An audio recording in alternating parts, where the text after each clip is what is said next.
Oi, pessoal, como vocês estão? Espero que todas e todos estejam bem e motivados para estudarmos juntos o controle hormonal do metabolismo de lipídios, carboidratos e proteínas, ou, em outras palavras, pâncreas endócrino. O pâncreas é uma glândula mista que produz secreções exócrinas envolvidas na digestão de macronutrientes lá no intestino delgado, mas também produz secreções endócrinas que controlam o metabolismo de lipídios, carboidratos e proteínas. A porção exócrina é constituída pelos ácidos, enquanto a porção endócrina é constituída pelas ilhotas de Langerhans, ou ilhotas pancreáticas.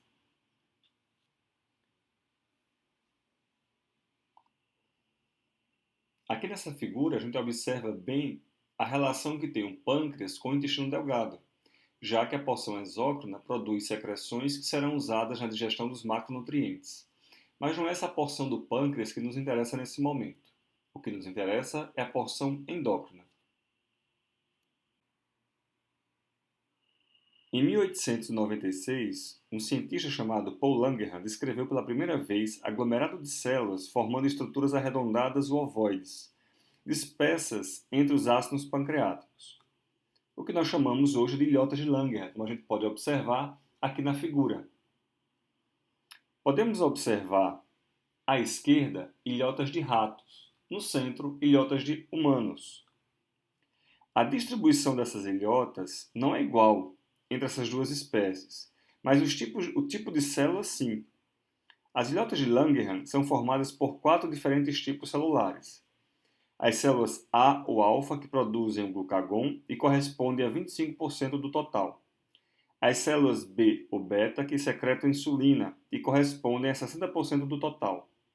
As células D ou delta, por sua vez, produzem somatostatina e correspondem a 10% do total de células. E, por fim, as células PP ou F, que produzem o polipeptídeo pancreático e correspondem a 5% do total das células das ilhotas pancreáticas.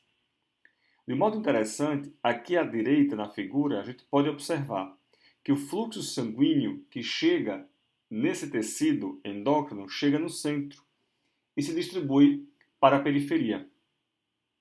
De modo interessante, é um fluxo centrífugo, portanto, aquilo que é produzido no centro da ilhota também regula aquilo que está na periferia. Vamos estudar o hormônio produzido pelas células beta primeiro. Muitíssimo conhecido, por todos nós, que é o hormônio insulina, um hormônio essencialmente anabólico. A insulina é formada por duas cadeias peptídicas, como a gente pode observar aqui na figura. Uma cadeia alfa ou A, de 21 aminoácidos, e uma cadeia B ou beta, de 30 aminoácidos, ligadas entre si por pontos de sulfeto. Também há uma ponte de sulfeto dentro da cadeia A, e essa é a estrutura proteica do hormônio insulina na sua forma ativa. Aqui na figura a gente pode observar o esquema da síntese de insulina, que é determinada por um gene que está localizado no cromossomo 11.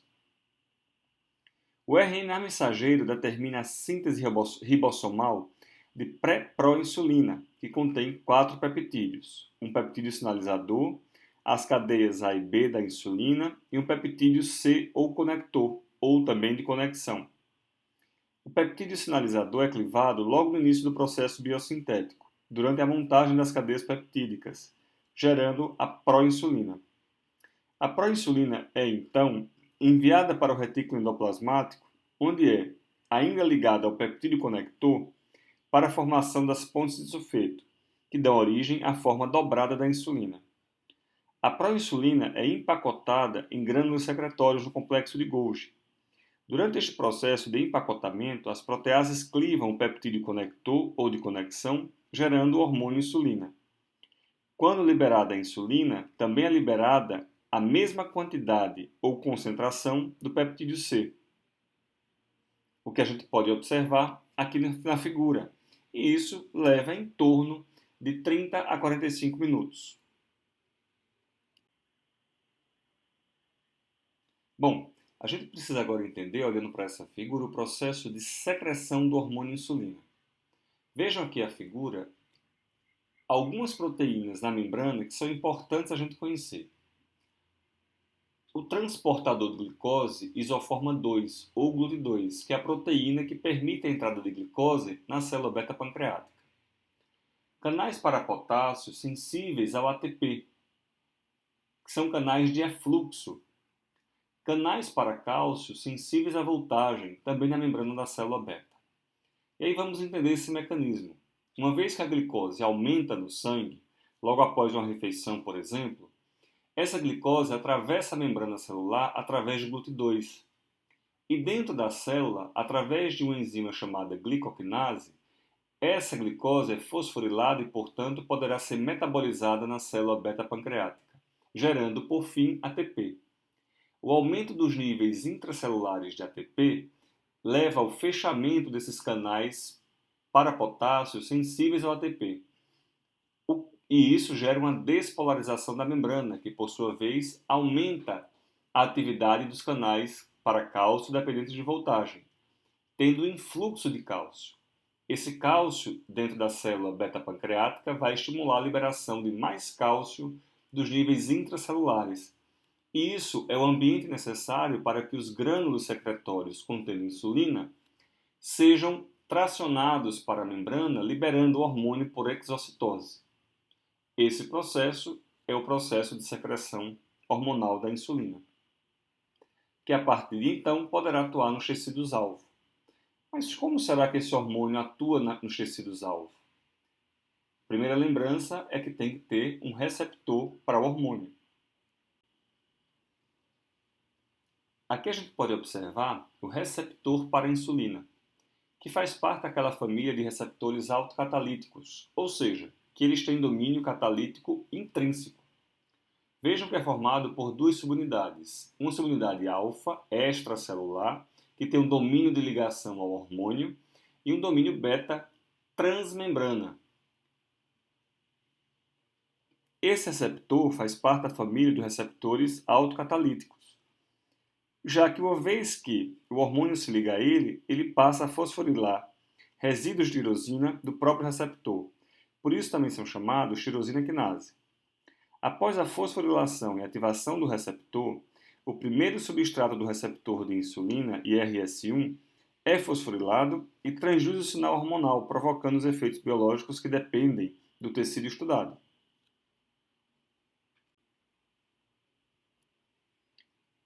A insulina estimula a captação de glicose no músculo esquelético e no tecido adiposo branco, os quais são tecidos insulino-dependentes para a captação de glicose, como a gente pode observar aqui na figura. Isso porque esses tecidos expressam um transportador de glicose chamado GLUT4, que, diferente do GLUT2, que está lá na célula beta-pancreática que a gente acabou de ver, só é expresso no tecido adiposo branco e no tecido muscular. Logo, esses tecidos só respondem à captação de glicose de forma insulina-dependente, porque a insulina é quem transloca o glúten de dentro da célula para a membrana celular, permitindo a entrada de glicose na célula.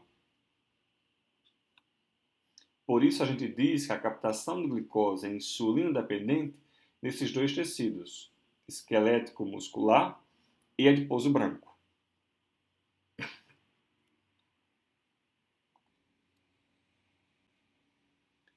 A insulina é um hormônio de múltiplas funções, dentre elas, estimular o crescimento e o desenvolvimento.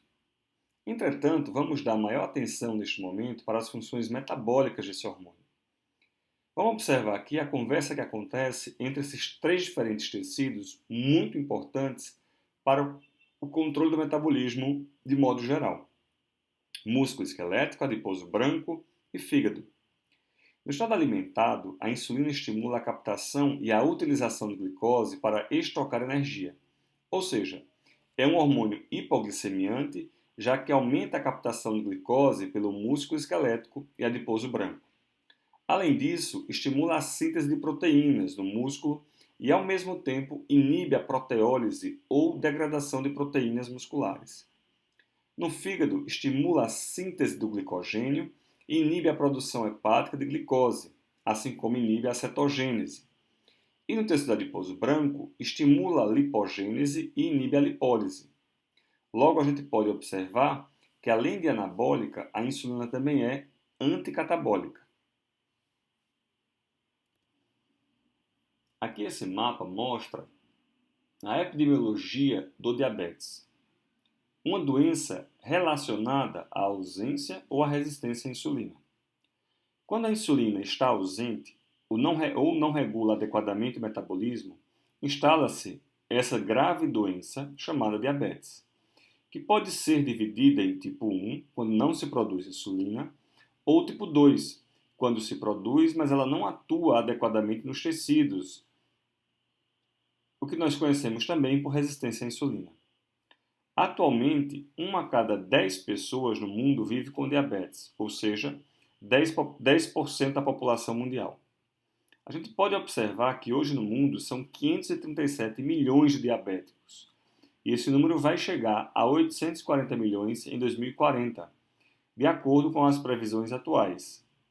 Ou seja, é um avanço grave e rápido que merece bastante atenção das agências de saúde pelo mundo todo.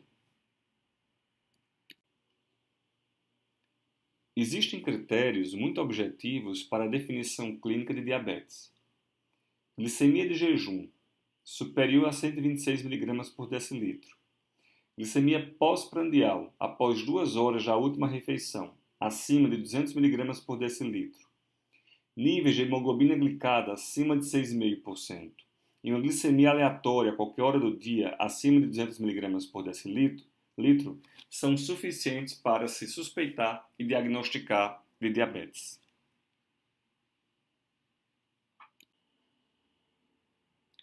Aqui a figura mostra uma curva de tolerância oral à glicose, de um indivíduo normal e de um indivíduo diabético.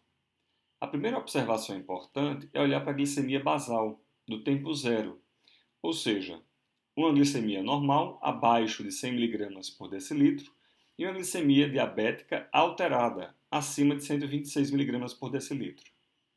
Quando o indivíduo toma uma sobrecarga oral de glicose, observa-se que no estado normal há um aumento transitório da glicemia que, após 2 horas, retorna aos valores iniciais.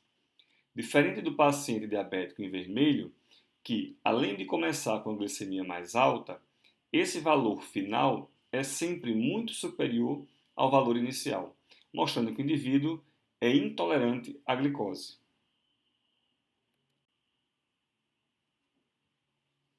Agora a gente vai estudar um outro hormônio produzido pelas ilhotas de Langerhans, o glucagon, que neste caso é sintetizado e secretado pelas células alfa. É um hormônio importante em situações de privação alimentar, por exemplo, pois tem ações opostas à insulina, ou seja, catabólicas.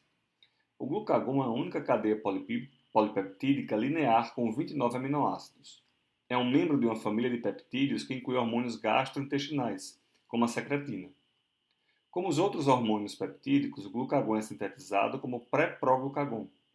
O peptídeo sinalizador e as demais sequências peptídicas são removidas para a produção do glucagon, que então é armazenado em grânulos densos até a secreção pelas células alfa.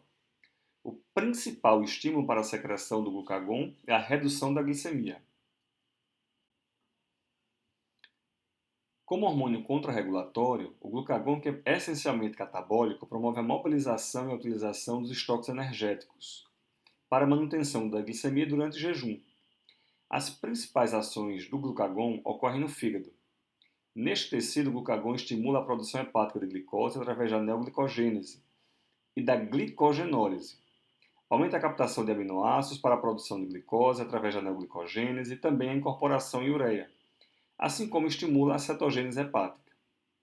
O tecido adiposo aumenta a lipólise, o que acaba contribuindo para o maior nível de ácido graxo livre e glicerol no plasma, que por sua vez contribuirão para a neoglicogênese hepática e para a cetogênese.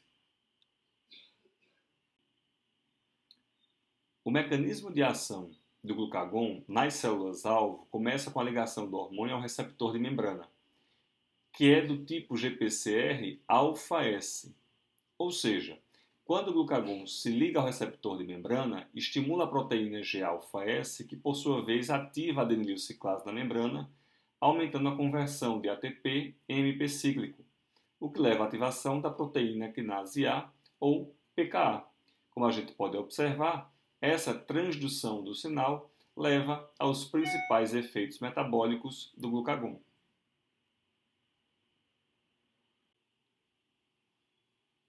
Prestando bem atenção aqui na figura, a gente observa a velocidade de secreção do glucagon e da insulina frente à glicemia, ou à quantidade de glicose no plasma.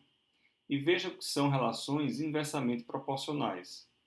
Quanto maior a glicemia, maior será a secreção de insulina, enquanto menor será a secreção do glucagon. E o contrário é verdadeiro. Quanto menor a concentração de glicose no plasma, maior a produção do glucagon e menor da insulina. Lembrem-se, a glicose no sangue é uma estimuladora para a secreção da insulina e uma inibidora para a secreção do glucagon.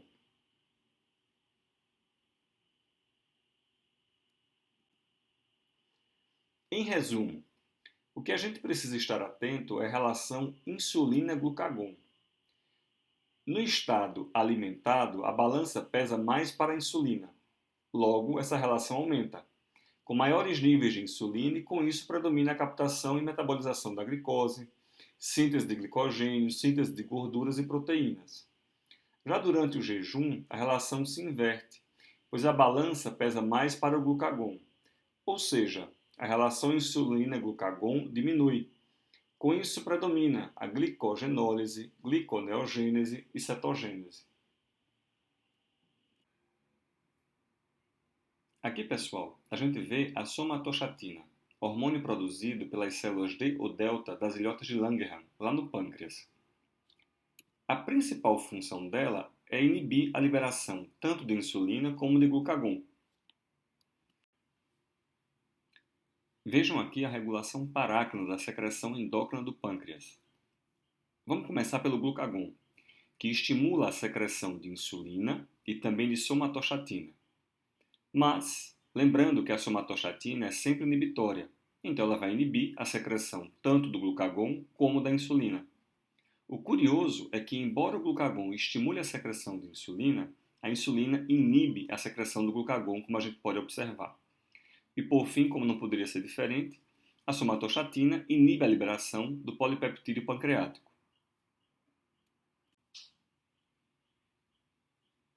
Por falar em polipeptídeo pancreático, produzido pelas células F das ilhotas de Langerhans, a gente vai observar que é um peptídeo pequeno de 36 aminoácidos, que regula basicamente funções relacionadas ao trato gastrointestinal, como por exemplo ele é capaz de modular motilidade gástrica, esvaziamento e secreção do suco gástrico, ampliação das ações da secretina e reduzir a motilidade intestinal e biliar.